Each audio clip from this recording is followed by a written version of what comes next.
안녕하세요. 제게 있었던 이야기 한번 적어보고 싶어서요. 남편한테 물어보니까 재미나게 써보라고 해서 작성을 시작합니다. 저희는 제가 한 살 더 많아서 나름 연상연하 부부예요.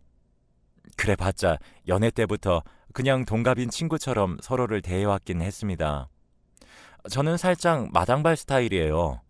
두루두루 잘 지내고 상대가 누구라도 어느 정도씩은 다 친하게 지내려고 하는 편입니다. 반면 남편은 인간관계가 좁고 깊게 사귀는 편인 것 같아요.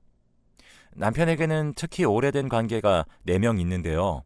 한 명은 고등학교 1학년 때 같은 반에서 만났다는 동창이고, 다른 3명은 전부 대학 동기들입니다. 이 중에서 이 고등학교 동창 친구 하나가 결혼을 상당히 일찍 했어요. 과 CC였는데 군대 가서도 계속 사귀었대요. 그리고 전역했을 때는 여자친구가 이미 임신 중이었던 거죠. 그래서 속전속결로 결혼했다고 합니다. 남편 친구들, 인맥들 다 통틀어도 이 동창 친구가 결혼을 가장 빨리 한 사람이래요. 군대 전역 전에 혼전 임신으로 가졌던 아이를 저희 결혼식 때 양해 구하고서는 데리고 왔었는데, 그때 벌써 애가 초등학생이었네요. 그러니까 남편과 결혼 터울이 컸죠. 다른 대학 동기들하고는 남편이 아주 가끔 만나서 놀고 들어오는데, 이 고등학교 동창 친구하고는 가족 모임을 주로 가졌습니다.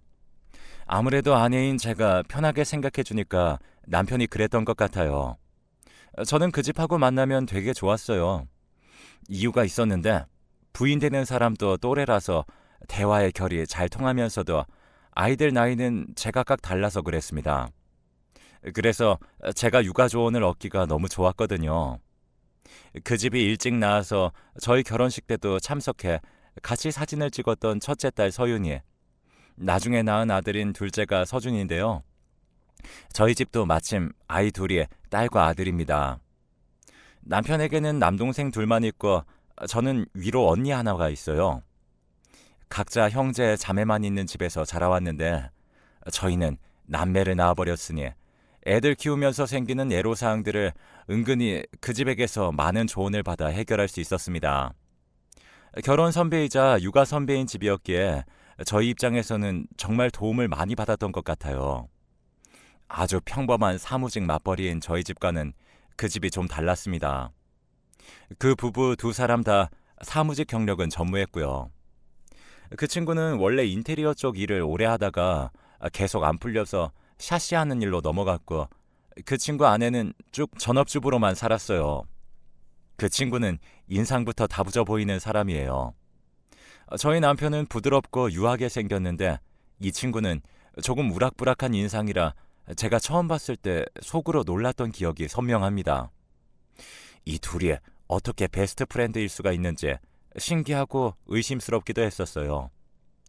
그런데 그 친구가 입을 열고 대화를 시작하고 나서 슬슬 이야기를 듣자 외모와 다르게 수줍은 감성이 가득한 사람이었더라고요. 그 친구 아내는 뭐랄까 인자한 느낌의 얼굴입니다. 피부도 하얘서 유하고 차분한 분위기가 나서 그 부부를 보고 있자면 약간 미안한 표현이지만 미녀와 야수 같아요.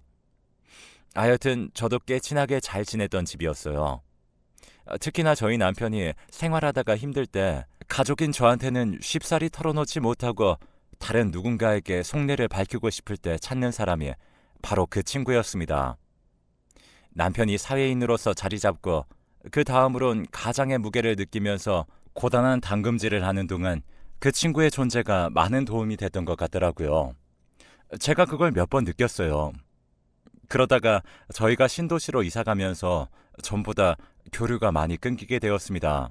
각오는 했던 바이지만 출퇴근 시간이 늘어나니까 초반에 너무 힘들어서 저희 부부가 참 많이 고군분투했네요. 친정집이 가까워지면서 친정 식구들 손을 빌릴 수 있어서 믿는 구석이 있긴 했지만요. 확실히 사는 곳이 멀어지니까 그 집과 연락이 통 없었다가 아주 간만에 만날 기회가 생기게 되었어요. 그 친구 아내가 가게를 오픈했다고 하더라고요. 무슨 장사를 하려나 봤더니 카페였습니다. 딱히 내세울 재주나 경력이 없기에 카페가 접근성이 낮아 보였다고 했어요. 초대해 주길래 반갑게 찾아갔죠. 막 오픈한 직후에 방문했던 것이라 매장이 어수선해 보이긴 했지만 지인들이 꽤 찾아줬는지 전체적으로 활기가 넘쳤습니다. 느낌 괜찮았어요. 여기 완전히 동네 자체가 요즘 핫플레이스잖아요. 너무 멋져요. 빈말이 아니라 정말로 잘 될 것 같은데요. 에이, 아니에요. 장사 초짜니까 오히려 위치빨이라도 받으려고 무리해봤죠. 상권이 활성화될수록 건물주만 신난다더니 사실이에요. 예상했던 것보다도 여기 자리세며 기본 월세가 장난 아니라서 죽기 살기로 열심히 해봐야 할 것 같아요. 멀리서 와줘서 너무 고마워요. 내심 부러웠어요. 월급쟁이들이 꿈꾸는 게 결국 이렇게 자기 가게 번듯하게 차리는 거, 그게 궁극의 목표인 사람들 많거든요. 커피 한잔 하면서 들어보니까 그 친구가 하는 일이 장기적으로 볼 때 너무 안정적이지가 않아서 아직 돈 들어오고 있을 때 장사를 시작해 볼 생각을 하게 됐다고 하더라고요. 다른 수입원이 생겨야 안심되는 상황이었을 테니 옳은 선택이라고 저도 여겨지더군요. 그 후로 가끔 인스타나 블로그로 그 카페 소식을 찾아보면서 그렇게 지냈어요. 몇 년간 직접적으로 연락한 건 몇 번 되지 않았고요. 장사하느라 바쁠 텐데 딱히 그럴 엄두가 안 났네요. 저희 집도 정신이 없었어요. 애들은 이제 자기들 다 컸다고 서서히 대들기 시작하고 티끌만한 것들이 벌써 자기들 사생활 존중해달라면서 저랑 선 그으려고 들고 여러모로 힘들었습니다. 정신적으로 완전 성숙해지기 전까지는 애들한테 발언권 자체가 없었으면 좋겠다. 이런 우스운 생각을 자주 하면서 지냈던 것 같아요. 아기 때는 마냥 예쁘던 아이들이 좀 컸다고 파락파락 대드니까 정말 스트레스였어요. 회사에서 자리 보존하느라 애쓰는 남편도 힘들긴 내 한 가지였죠. 내가 진짜 우리 애들 때문에 너무 힘들어서 미치겠어. 그래도 나는 우리 애들 때문에 하루하루 버틴다. 출퇴근의 원동력이자 비타민이야. 제가 짜증스럽게 투정 부리면 남편은 그래도 애들 예쁘다면서 편들어주는 거 있죠? 그런 말 들으면 저도 할 말 없어지는 거죠. 자는 애들 뽀뽀 한 번 더 해주고 스스로를 다독일 수밖에요. 잠깐씩 삐걱대기는 해도 저희는 일상적인 부부, 아주 평범한 가족이었습니다. 그 집도 그렇게 살고 있을 거라 생각해왔어요. 거기는 첫째가 다 컸으니까 자리 잡는 것도 앞으로 더 빠를 거라고 여겼고요. 뭐가 됐든 언제나 저희 집보다 앞서가는 집이라고 생각했습니다. 그런데 그것은 겉핥기로만 바라보는 입장에서 저지른 착각이었나 봐요. 남편의 얼굴에 뭔가 고민거리가 있어 보였습니다. 그 친구한테서 연락이 왔는데 자기 생각엔 좀 안 좋은 일이 있는 것 같다는 거예요. 안 그래도 며칠 전부터 그 친구가 카톡으로 뭐 하냐, 잘 지내냐 이런 내용을 뜬금없이 보내와서 약간 이상하다고 느꼈었다고 합니다. 저도 그런 얘기를 듣고 나니까 아예 신경이 안 쓰이진 않아서 조금 마음에 담아두고 있었는데요. 그러고 나서 바로 그 다음날 남편이 난처한 눈으로 저를 바라보면서 물었습니다. 우리 집 잠깐 들르고 싶다는데 그러라고 할까? 그 친구가 저희 집을 방문하겠다는 거였어요. 너무 갑작스러웠지만 고개를 끄덕여줬어요. 거절할 명분도 마땅치 않았거니와 안 그러던 사람이 돌발적으로 굴 때는 그만큼 특별한 이유가 있을 거라고 생각했어요. 무엇보다 남편이 그 친구가 걱정되는 눈치였고요. 30분 이상 지났을까요? 그 친구가 커다란 수박을 들고는 저희 집으로 왔습니다. 한창 비쌀 때인데 뭐 이런 걸 사왔냐면서 남편이 그러니까 그 친구가 약간 멋쩍은 표정으로 웃기만 했습니다. 같이 수박 잘라 먹자니까 뒀다가 차갑게 해서 맛있게 저희끼리 먹으라고 그럽니다. 뭔가 어색한 기운이 감돌면서 제가 내온 시원한 주스만 마시고 있었어요. 저는 둘이 편하게 있으라고 거실 소파에서 일어나 부엌으로 갔는데요. 가만히 귀 기울이면 목소리는 다 들렸죠. 그 친구가 본론을 꺼내기 전부터 저는 태도로 미루어 보건대 어떤 이야기를 하고자 하는지 직감해버렸고 그 직감은 그대로 맞아떨어졌습니다. 서윤이가 2학기를 어떻게든 등록하고 싶어 하더라. 아직 밀린 대출금도 많은 상황인데 학교 다니면서 드는 생활비에 돈 나갈 것 투성이라서 더 늘어나게 생겼어. 감당 안 돼, 정말. 우리 집에 지금 그만한 돈이 없다. 바로 돈 빌려달란 소리였죠. 딸이 아니라 아들이었으면 군대라도 보냈을 거라면서 허탈한 웃음을 흘리는 소리도 들렸습니다. 샤시 회사를 아직 잘 다니는 줄로만 알았고 핫플레이스에 멀쩡히 카페 차려서 그걸로 부수입 올리는 줄로만 알았는데 소식 업데이트가 너무나도 안 되고 있었나 봐요. 그 집 첫째 서윤이 수능 때나 연락 주고받은 게 저로서는 다였어요. 그래도 남편은 어느 정도 그 집 사정을 알고 있었던 듯 했는데 카페가 아예 적자라 골칫덩이라는 그 친구의 말에는 저와 마찬가지로 깜짝 놀라더군요. 그렇게 안 되고 있을 줄은 거기까진 남편도 몰랐나 봐요. 권리금 3천 주고 들어갔던 곳인데 지금 권리금 2천 조금 넘거든. 벌써 내놓은 지가 언제야. 봄부터 내놨는데 그래도 거래가 안 된다. 여름이 성수기라서 그나마 버텨볼까? 아니면 여름 대목 노리고 들어온다는 사람이 있을까?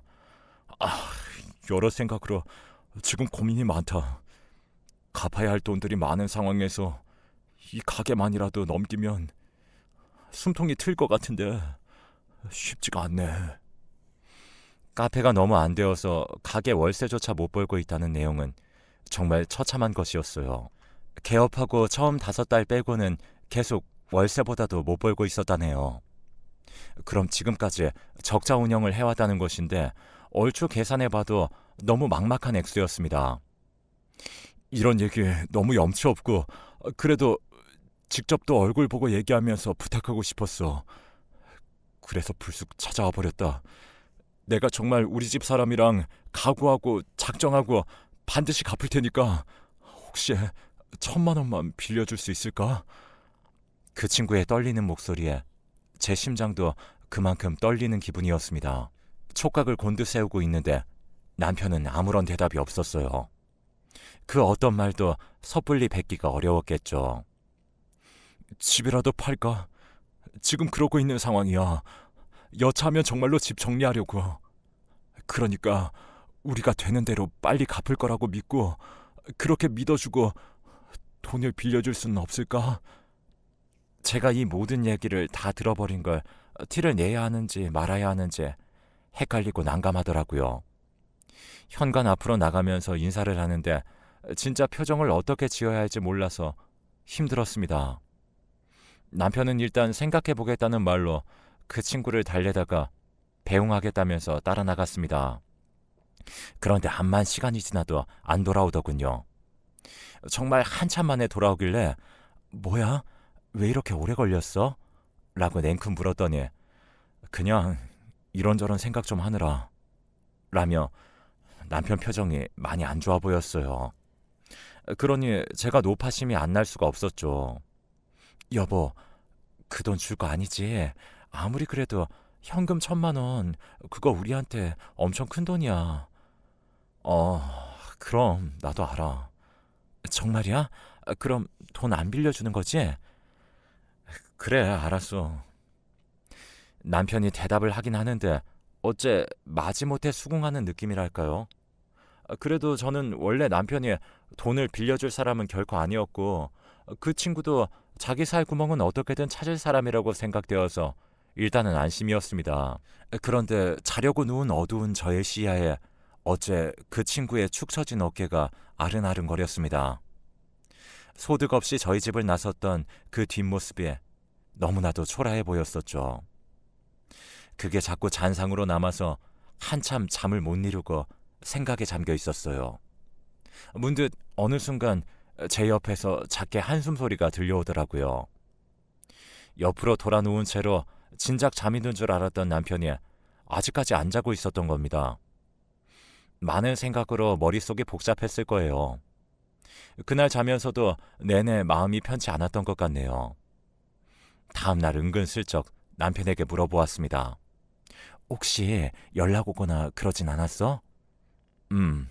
따로 말이 없네. 제가 내심 다행이라고 여기고 있는데 그런 저를 말없이 바라보던 남편이 이러는 겁니다. 나 솔직히 도와주고 싶다. 뭐? 뭐? 그럼 뭐야? 돈 빌려주겠다고? 반대할 거 알고 싫어할 거 알아. 그런데 내가 어떻게 내 뜻대로만 고집부리겠어. 그냥 내 마음이 그렇다고만 말하는 것뿐이야. 남편이 입맛이 없다면서 저녁도 먹는 둥 마는 둥 하는 것에 저도 정말 심란해졌어요. 왜 돈 빌려달라는 소리를 해서 사람 마음 불편하게 만들어 놓는지 그 친구를 향한 원망이 살짝 들었습니다. 그러면서 그 친구 아내의 근황이 궁금해졌어요. 대체 적자인 카페 운영이 어떻게 되어가고 있는 건가 실제로 보고 싶어졌죠. 그래서 주말에 카톡 하나 미리 남기고 그 카페를 찾아갔습니다. 왜 처음에 가봤을 때 몰랐을까요? 주차할 데 하나 없어서 골목 안에 간신히 대야만 하는 그 불편한 조건을요. 카페의 규모도 크지도 작지도 않은 적당한 사이즈였는데요. 마찬가지로 처음에는 몰랐으나 냉정하게 따져보자면 내부 홀 장사를 주력으로 하기도 애매하고 테이크아웃 포장 판매를 주력으로 하기도 애매한 구조였습니다. 카페가 자리한 동네가 핫플레이스이면 뭐하나요? 반사 이익이 전혀 없는 것을요. 주말 낮 시간이 이 정도로 한가하다면 평일에는 그야말로 파리가 날리겠다는 생각을 하면서 카페 안으로 들어갔네요. 오면서 보니까 그래도 다른 카페들에는 사람이 꽤 앉아있던데 저를 반갑게 맞아주기에 카운터에서 가장 가까운 곳에 자리 잡고 커피 마시면서 잠깐 얘기를 나누게 되었어요. 혹시 홍보가 부족했던 건 아닌지 마케팅 생각은 없으시냐고 이것부터 물어봤죠. 그랬더니 안 그래도 올 연초에도 인스타 홍보 비용으로 600만 원을 썼는데 효과가 미미했다고 하는 겁니다. 블로그 홍보단이 몇 차례 와서 음료랑 빵을 무료로 실컷 먹기만 하고 그것도 효과가 거의 없었다네요. 너무 어설펐나 봐요. 그냥 제가 장사할 제목이 아니었던 거겠죠.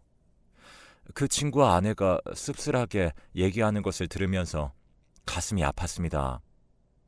솔직히 이 상태라면 권리금 2천에도 팔리기도 어려웠어요.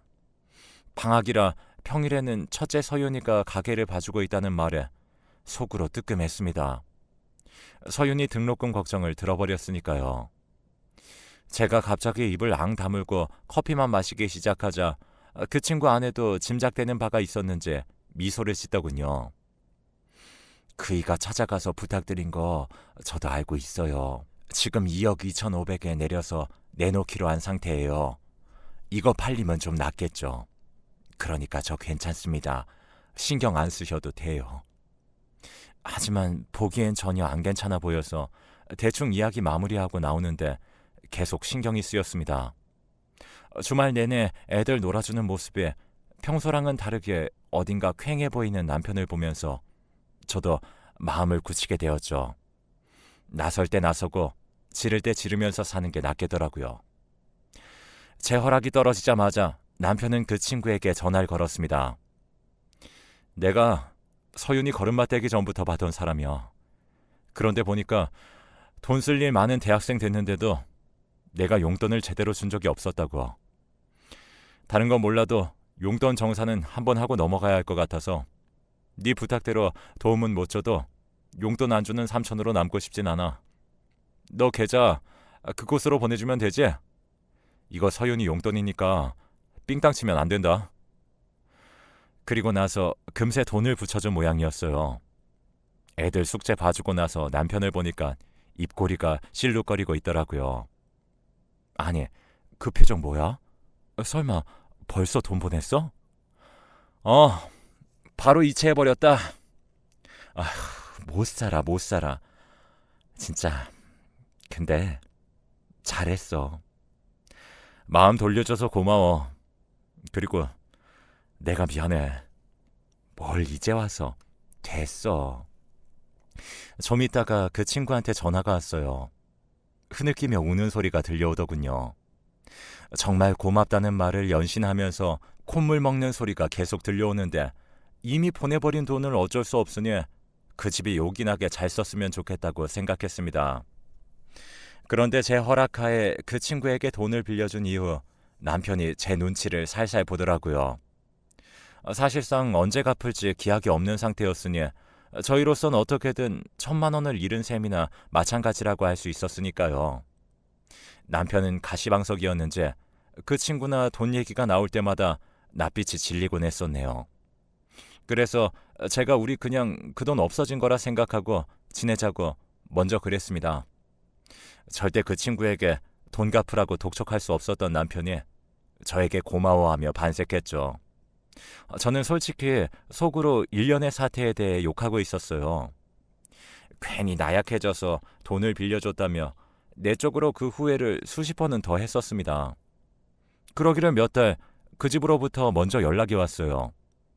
무슨 일인가 했는데 스키장에 함께 가족 나들이 가지 않겠냐고 하는 겁니다. 주말에 1박 2일로 놀다가 오는 거 어때요? 가족끼리 동반 스키장 캠프 어때요? 애들이 스키 썰매 이런 거 엄청 좋아한다고 하지 않았어요? 우리 애들이 꼬꼬마 시절부터 겨울이면 늘 우리 집에 내드리긴 했는데 대뜸 그 비싼 스키장 캠프 1박 2일 게다가 돈을 다 지불할 테니 몸만 오라는 멘트에 갑자기 이게 다 뭔가 싶었습니다.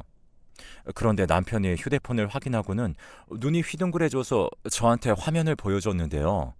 그 친구가 막 1,000만 원을 입금한 상태였어요. 절로 환호성이 터져나왔네요. 생각보다 빨리, 그것도 예상치 못했던 타이밍에 이렇게 갑자기 돈을 돌려받으니까 원래 없었던 돈이 생긴 것만 같아서 너무 기뻤습니다. 그리고 가족끼리 스키 캠프를 가서 자세한 이야기를 듣게 되었어요. 적자 운영 카페 그 얘기, 저랑 남편은 진짜 놀라서 자빠질 뻔했습니다. 그 카페를 무려 권리금 3천에 넘겼다는 겁니다. 아니, 몇 년 전에 처음 들어갔을 때 3천 주셨다 하지 않았어요? 그런데 계속 적자나던 가게를 그 권리금 그대로 주고 양도받겠다는 사람이 있었다는 거예요? 와, 어떻게 그런 일이 다 있어요? 그러니까요. 너무 신기했어요. 저희는요, 그 돈 빌려주셔서 다시 의욕 가지고 해볼 생각이었어요. 그래서 제가 근처 부동산에 가게 내놓았던 것을 철회했었고요. 그런데 그러고 나서 한 달 후에 부동산 아저씨가 저희 가게로 막 달려오시는 거예요. 부동산에 적당한 사이즈의 매물 찾으러 온 손님이 있는데 말하는 소리 들어보니까 저희 가게만 한 정도면 딱이라면서 말이죠. 그래서 일단은 그 손님 오시라고 해서 저희 카페를 구경시켜드렸어요. 큰 기대는 없었거든요. 그런데 웬일이에요? 그 젊은 아가씨가 저희 카페를 너무너무 마음에 들어 하신 거예요. 자기는 딱 이 위치 정도에서 이만한 가게면 완벽하대요. 제가 그 말 듣고서 저는 3천에 들어왔고 지금 그 금액 아니면 양도 안 하고 운영할 생각이라고 딱 잘라서 말했어요. 그랬더니 고민해보겠다더니만 며칠 후에 연락이 왔어요. 3천으로 하겠다고요. 그래서 일사천리로 진행된 거예요. 진짜 지금도 믿기지가 않아요. 그 친구 아내에게 저랑 남편은 정말 입이 떡 벌어졌어요. 그 친구가 웃으면서 그러더라고요. 저희가 1,000만 원 안 빌려줬으면 가게 잘 팔아봐야 1,500 언저리에서 그냥 넘길 운명이었다고요. 그런데 저희가 돈을 빌려줌으로써 밀린 보험료며 체납되어 있었던 것들 싹 다 내고 당장 급한 불이 꺼지니까 오기가 생겨서 버티고 있었다는 겁니다. 저희 부부한테 너무 고맙다고 거듭 인사했어요. 듣는 것만으로도 신기하고 감격스러웠네요. 사실 빌려줄 때 이런 결과가 나올 거라고 예상한 건 전혀 아니었으니까요. 남편은 절친의 간절한 부탁을 외면할 수 없었던 것뿐이었고 저는 그런 남편이 힘들어하는 걸 보는 제 자신의 마음이 불편해서 결단 내렸던 것뿐이었어요. 그런데 이런 완벽한 결과로 이어지다니요. 1박 2일 실컷 재미있게 노는 비용을 그 집에서 다 냈습니다. 정말 알차게 잘 놀아서 저도 너무 재밌었어요. 그리고 얼마 뒤에 저희 애들 크리스마스 용돈이라고 각각 100만 원씩 준 거 있죠? 또 놀라 자빠지는 줄 알았네요. 미래를 위한 투자비 명목으로 제가 바로 저금해둬서 그 200만 원 아직까지도 잘 간수하고 있어요.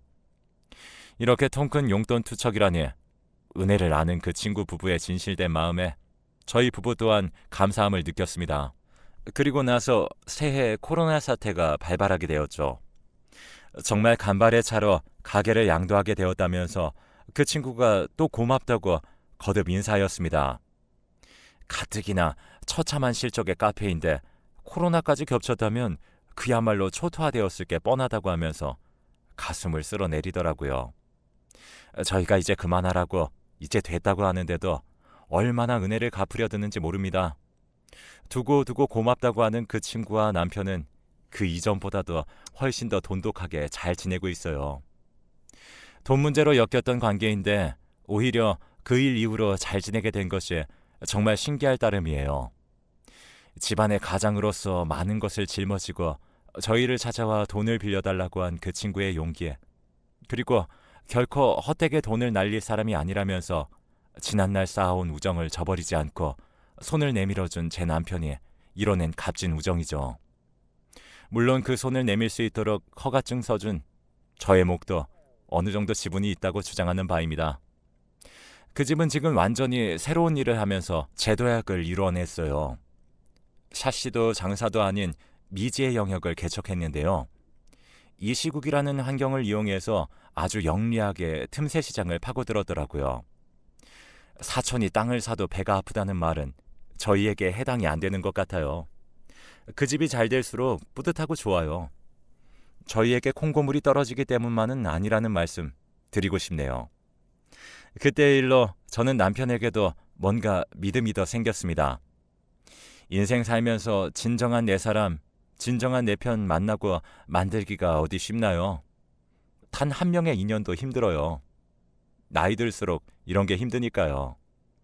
그런데 남편은 그런 귀중한 인연이 이미 있는 것은 물론 그 인연을 귀하게 여기며 다룰 줄 아는 사람이더라고요. 그런 남편의 모습을 보고 저도 더 좋은 아내이자 멋진 사람이 되어야겠다는 생각을 하며 살고 있습니다.